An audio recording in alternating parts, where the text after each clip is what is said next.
అబ్బా నొత్తంది నొత్తంది లోపల అదైంది. ఎందుకన్నా నన్ను ఇరికిస్తావు ప్రతి దానికి? ఇది తెలుసు కదా నా పెళ్ళని జోలి. ఒక గ్లాస్ చాయ్ కోసం అంతే అన్న, ఆడోళ్ళ కథలకి ఇట్లా పాడైతాయి. బెల్లం జరుగుతుంది తమ్మి.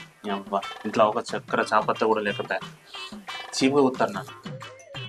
నన్ను చీప్ అవుతారు, నన్ను అయితే గొడ్డును కొట్టాడు కొడుతుంది అది. నీకన్నా చాయ్ పోసింది నాకు అది లేదు.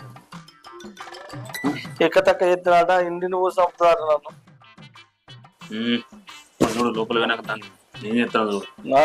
నువ్వు ఏం చేయవు నాకు తెలియదా? నాకన్నా అధ్వానం ఇంకా నువ్వు. చూడు నువ్వు బయట గట్లనే ఎత్తుంది, లోపల వెనక ఆట ఆడిస్తా దాన్ని ఆట ఆడిస్తా. అట్లా అనుకుని బతకాలి. తక్కువ చేస్తాను